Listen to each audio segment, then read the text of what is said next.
All right. Good morning, Buckeyes. Let's get started. I apologize for the delay. I'm trying to set up a poll for us that'll be helpful for later on. But unfortunately, it looks like it may not work for us. It's giving me kind of an error that I'm not sure about, not sure why it's giving me that error. So what we'll do is we'll try to do the best we can. Hopefully it'll work for us as we get going. So if you are online, you're following along, please do me a favor, turn on your webcam. It's great to see you guys. It's a lot more engaging to be able to interact back and forth that way. It also gives me a chance to see how things are going with taking notes and the pace of things. So I know Lauren's done a great job of putting her cam on. I appreciate it. Maybe you guys can join her. Again, there's no judgment on backgrounds or things like that or how good you're looking and all that other stuff. We're all kind of in it together, but it's really helpful. It's a lot more fun, I think, to be able to see your guys' faces. So if you can, please jump in. I'd appreciate it. It'd be kind of a nice change of pace for us. So what I want to do is kind of get us rolling back into talking about the self and kind of understanding some of the processes we have, kind of talking more about kind of these big five personality dimensions, things along those lines. So give me a second to get us situated here. All right. All right. So here we go. We're officially set. So first thing I wanted to do with getting us going is to see if you guys had any questions, things that I could address for you. You can either drop something in chat. You can chime in here. I just want to make sure that we're good to go on things overall. I know I had a lot of announcements, things like that on Tuesday, so we should be in good shape, but I wanted to pause to see if there's other things I can help you guys out with now. So let me pause here for a moment, then we'll totally jump into things.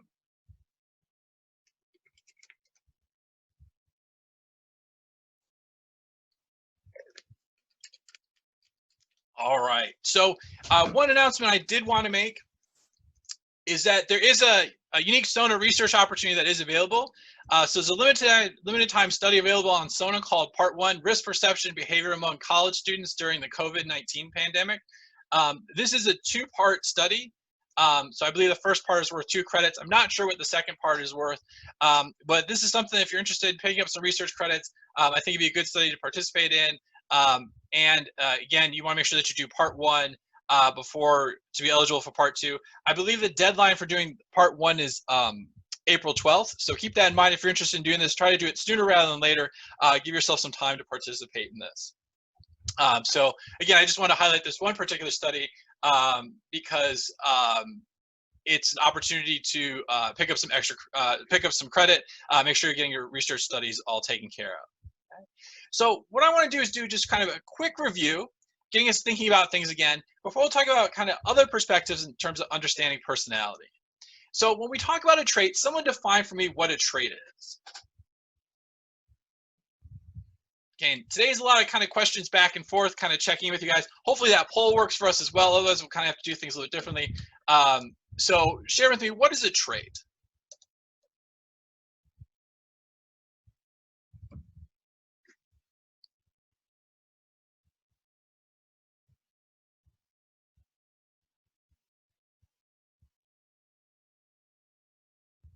Okay, so you can share either through voice, you can jump in with chat, but just kind of getting us basically thinking about where we left off, putting us in a good position for getting going. When we thought about a trait, what is it? Again, you can go back to your lecture notes to see what the definition is there, kind of put in your own words. Isn't a trait like a quality that like endures, like is like repeated by that person, like it's like something that you could expect out of them and it like affects who they are? Okay, so I like that definition. Thank you very much for jumping in, Ronnie. That's exactly what we're talking about here, especially that enduring part. I think that's probably one of the most important pieces to kind of recognize, is this idea that this is some characteristic that's enduring, okay? Meaning that it's going to be consistent. You're going to see this happening regularly. And it tends to indicate how someone's going to act across different situations, although we'll talk about some variation with that here in a little bit. So examples of a trait of being honest, hardworking, shy. Again, this is something that makes someone act a certain way. So you definitely captured kind of the key pieces of it. Okay? Now, when we talked about a trait, we talked about especially being related to this trait theory of personality. So what is our definition of a trait theory of personality, which is what we're focusing on today?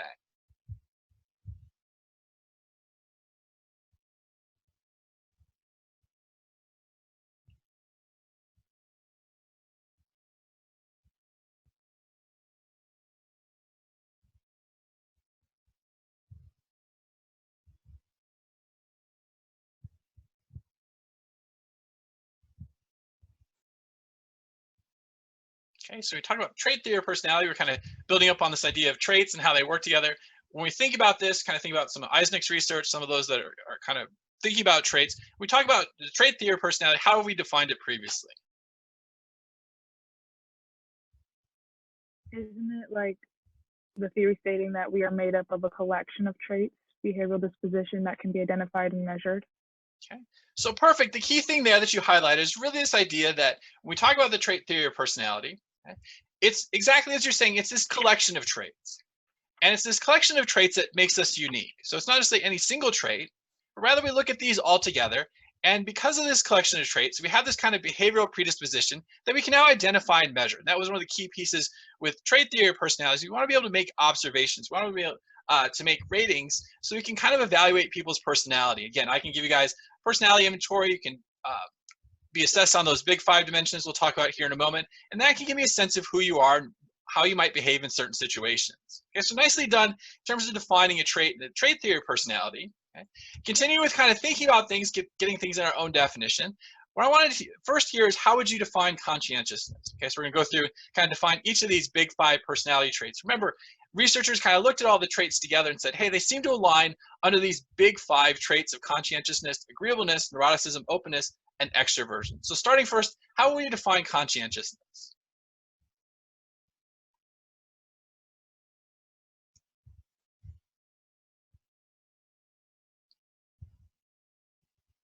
Or are they like thoughts that you're like constantly aware of? Okay, so constantly kind of aware of what's going on, okay, present and in the moment. Other ways we kind of think about conscientiousness building on that.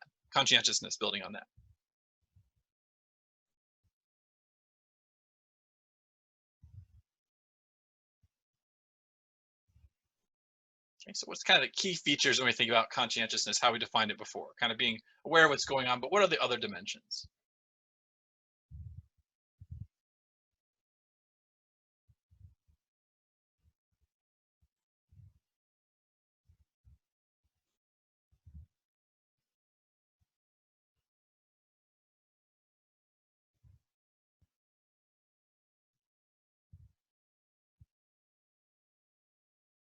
Okay, so you can refer back to what we were just talking about last week, go back to notes. Again, just kind of getting us reminded about these different traits. And we're gonna do this for all of these 5 traits.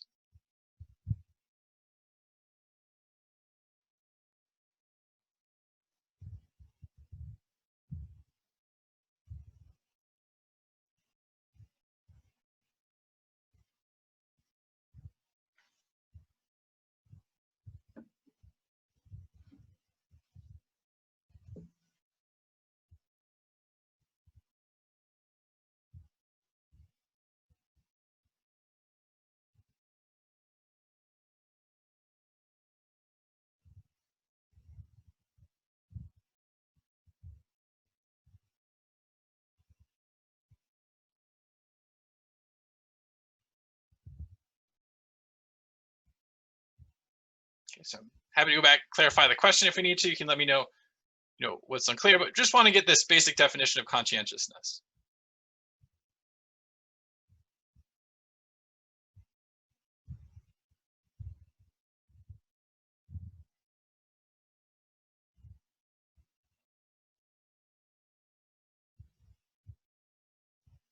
So for conscientiousness, a part of it is self-discipline.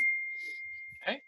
All right. So I think that's the key piece that you're bringing up, and it's a good one to bring up, is this idea of this kind of being self-disciplined and being in the moment. Okay. Being able to kind of have those long-term goals and pursue them. So being successful in a class, you don't have to do each of these kind of individual steps, jumping into class, participating, taking notes, being here.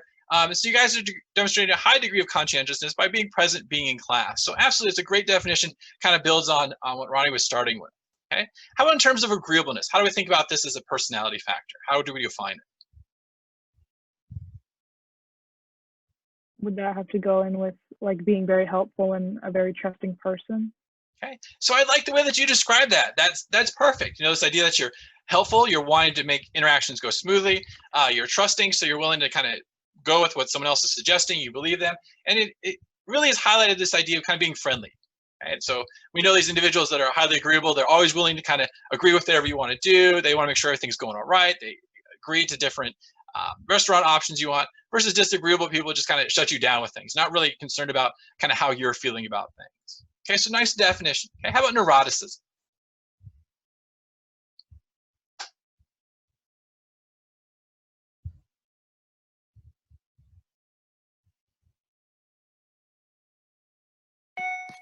This is a person that has like experiences anxiety or is like emotionally unstable. So they're like insecure about themselves.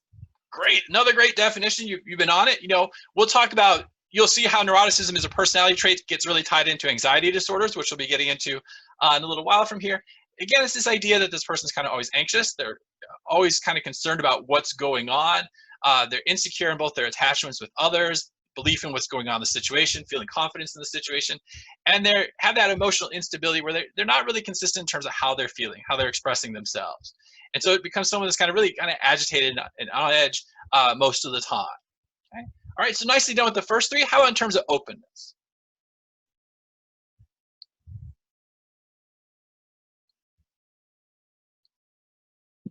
Okay, I guess I'll do this one again.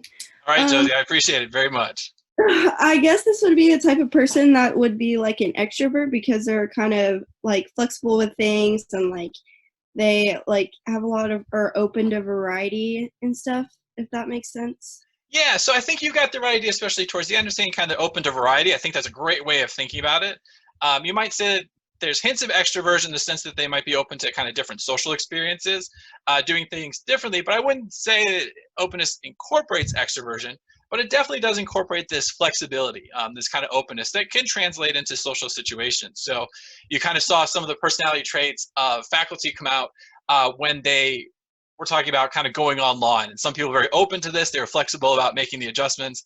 Others were kind of like, no, we realize this doesn't work well. How can we just make this as similar to the classroom as possible? So you see that kind of characteristic playing out in different circumstances. Okay? And last but not least, we have extroversion. Okay, so how do we describe someone who's extroverted versus kind of introverted? You can say that they tend to take like energy from like social situations and are just really outgoing and they put themselves out there. Okay, so drawing energy from others, being that kind of person who's social and outgoing. I think we had another response that came in at the same time, so if that person wants to jump in. Yeah, I just wanted to say is like someone that draws energy from others. Okay. Yeah. Yeah, and I think you guys are hitting on that key piece when we talk about this extroversion. So going through and kind of just laying these back out for us again, it really is drawing that energy from others, that they want to be around others, that they get that sense of belonging from others. They have a high degree of sociability. They want to have those social interactions. And again, I was hinting at this with the memes around there saying, introverts, people that are okay with what's going on and being quarantined, take care of extroverts because they need that energy from of being around others. That this is hard for those individuals because they're not getting that sociability that they're used to having. It's not really kind of lining up well with their personality traits. And so you guys have the right idea in terms of thinking about traits, how it works with trait theory of personality. And I want to go through these big five again to kind of remind you because we'll keep coming back to these in different forms as we go forward. Now, one of the things that we have to highlight, maybe you've thought about this, is that we talk about personalities, these traits that are enduring, that they really kind of are consistent across different situations. But researchers have identified a little bit of this person-situation controversy in the sense that trait theory assumes that we have traits that function only as personality, but not the situation. This idea that across all different situations, you're going to act the same way all the time based on those traits. What we see is that if you think about how you respond and kind of who you are, it's not always entirely consistent with every single situation. So there's evidence that some traits are linked to roles or personas that we use in different cultures or environments. Okay, so there's some evidence to suggest that we have some traits that stand out more based on the role that some person's in or their kind of way that they're operating. So I have a different set of traits that I exhibit when I'm lecturing, when I'm in class with you guys, compared to when I'm at home with my family or with friends. Okay? They're not extremely different from each other, but they're still definitely clear enough that people can kind of get that sense of things, get the sense that I have these different traits. I always used to laugh. I'd call my grandmother in college, so make sure you call your grandparents. And I talked with her for a little bit, and I'd get off the phone, and my roommates would say, "Oh, did you give your grandma a call?" And I will say, "Well, how did you know that?" She's like, "Well, you always just have this kind of certain tone, this kind of certain way that you talk with her, that I just recognize that you're having that persona with her that's different compared to when you're talking with other people." And so the same basic traits are there, the traits of kind of being extroverted, being concerned about how she is, being kind of mindful of her well-being, how everyone's doing. That's consistent with how I am in multiple different roles. But especially in that particular situation, we start to see that it stands out a bit more. Okay? That becomes a persona, becomes traits that become more salient. So part of what we have to keep in mind is that traits overall do predict a situation, but in different cultures or environments, different situations, our traits are still likely to change a little bit. And so researchers asked, well, why is this the case? If we're trying to make this overall argument that traits guide our behaviors consistently, now we have a problem with this. And what we want to see, or what we're going to see here, is that personality affects the situation. So our personality is influencing the way we're addressing others, interacting with others, navigating situations. But it's not just a function of the situation. We're going to see that the situation will influence some of our understanding about personality traits as well. And so to demonstrate this, what I'm going to do is, in just a moment here, I'm going to put a picture up of Dr. Bernstein's personal webpage. And what I'm going to have you guys do is I'm going to have you evaluate him on our big 5 personality traits. Okay, so here's a picture of his personal webpage. Okay, kind of his who am I. What I want you to do is take a look at his page, okay, and I'm going to have us make ratings of how do you think he falls on the dimensions of different personality traits. Okay, so let me see if I can get our poll working here. Okay. If we can, we'll get responses through the poll. If not, we'll kind of have to think about this kind of differently. Okay. So fortunately, it looks like the poll, for whatever reason, is giving me kind of an error message. What I want us to do as a class, and you can do this through chat, is I want you to make evaluations on the different personality dimensions. Okay, so let's start first with doing this in terms of conscientiousness. So tell me over Carmen, or through chat, okay, what level of conscientiousness do you think he has? So 1 being not at all, to 5 being kind of very much. Okay, meaning a higher score in this case indicates he has more of that trait. So through chat, go ahead and type in what rating you think he has on this 1 to 5 scale in terms of conscientiousness.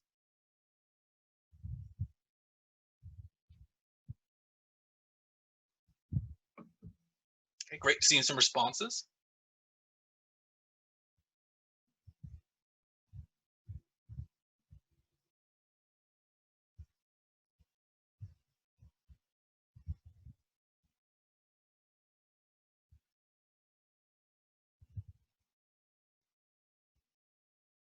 All right, like the response is 4.5, 4, maybe 5-ish. Yeah, I like that. We're creating kind of some fun scales here.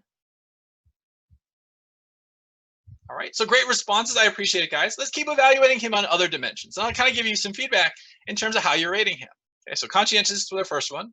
Okay. Let's talk about agreeableness. Okay, so how agreeable do you think he is? 1 being low in agreeableness, 5 being high in agreeableness.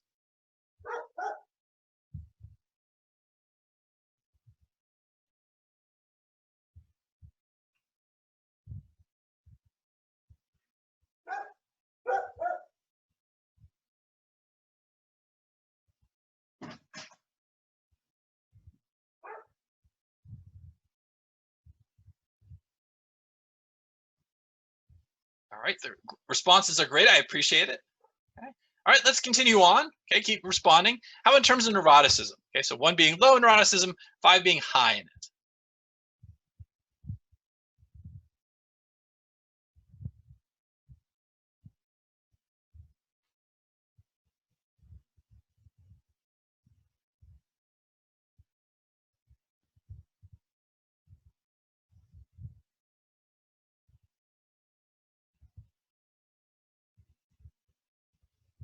All right, great.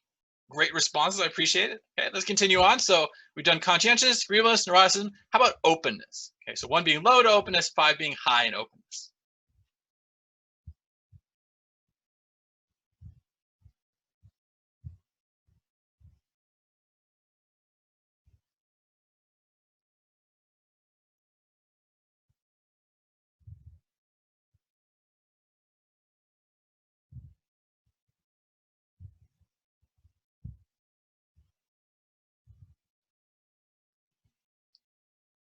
All right, let's make our last evaluation. How about extroversion? So 1 being low in extroversion, so he's introverted, versus 5 being high in extroversion, meaning he's more kind of that social and outgoing person.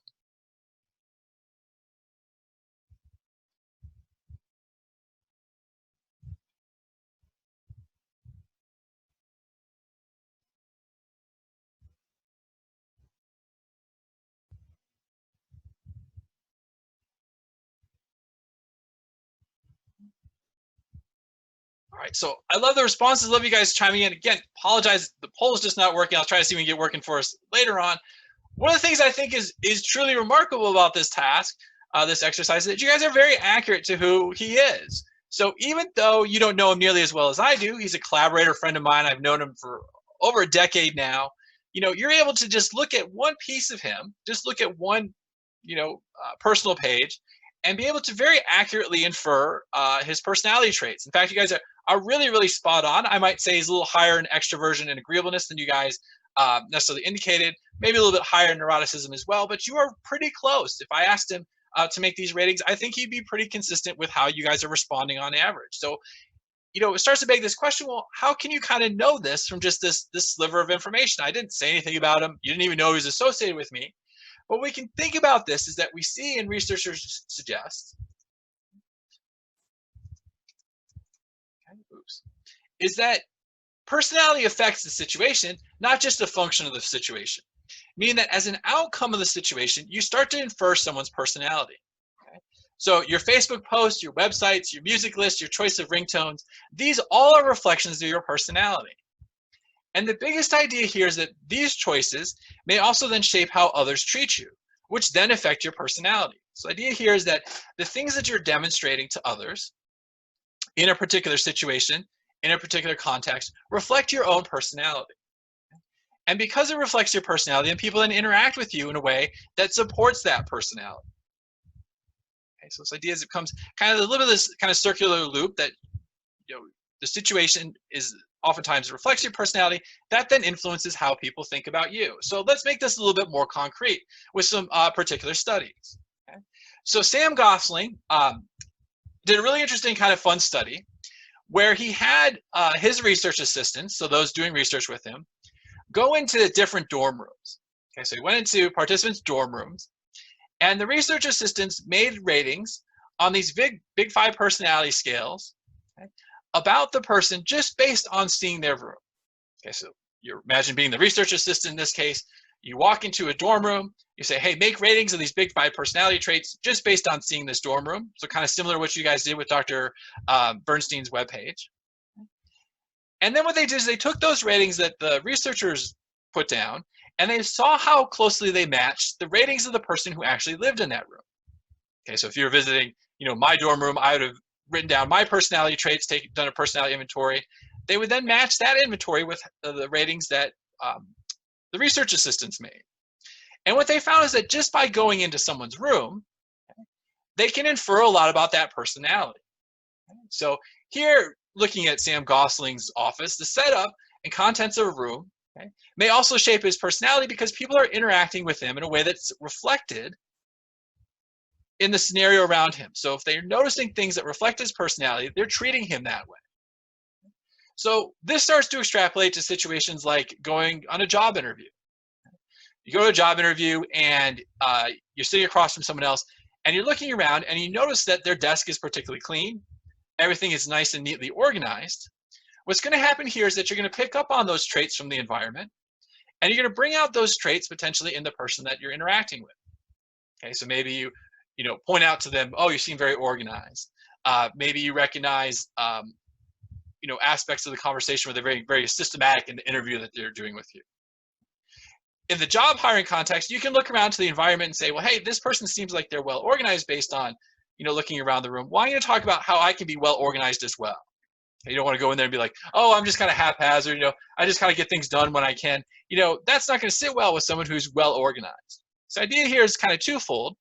When you interact with others, when you go into their office, their room, their car, listen to their music, their ringtones, this not only tells you things about them that you can then interact with, but it also then causes you to bring out those characteristics when you're interacting with that person. And in fact, Facebook has actually even gone so far as to get this down to an algorithm. So what they find is those things that you like on Facebook can be determined, can you use to determine your personality. Okay, so in fact, it only takes 300 likes for Facebook to do this. So basically, with 300 likes, they can infer your age, your gender, your personality traits. They can infer all kinds of different dimensions about your personality, okay, which is really remarkable. Again, being able to figure out these kind of characteristics about someone from just seeing the things that they like. Okay, so, you know, one of my favorite things is I'm not really good at liking things on Facebook. You know, I really kind of just check it from time to time. And so because of that, I get all kinds of responses that or all kinds of things on my Facebook feed that are kind of all over the place. Okay, so apparently I'm really into rugby. For some reason, Facebook thinks I'm interested in rugby. I have no idea why. Okay? But part of it is that they haven't been able to figure out my personality because I haven't liked enough things yet. Okay, but once I hit this threshold, again, it's saying, well, hey, if I like these things, well, I can infer your personality from the things that you like. Now I'm going to start to give you those things that are consistent with your personality traits. So keep this in mind in terms of both understanding this situation controversy. Keep this in mind in terms of the way that you're interacting with those. You're drawing out these personality traits that are reflected in their environment, and especially as you go in and interact with others, you can infer things from them. So I would normally invite you guys to come visit me in my office at school, but we know that that won't work. But as we get back to classes and back to the campus again, take note of the different classrooms, how they're set up, more so how professors' offices are set up. Give you kind of a good chance to kind of understand their personality.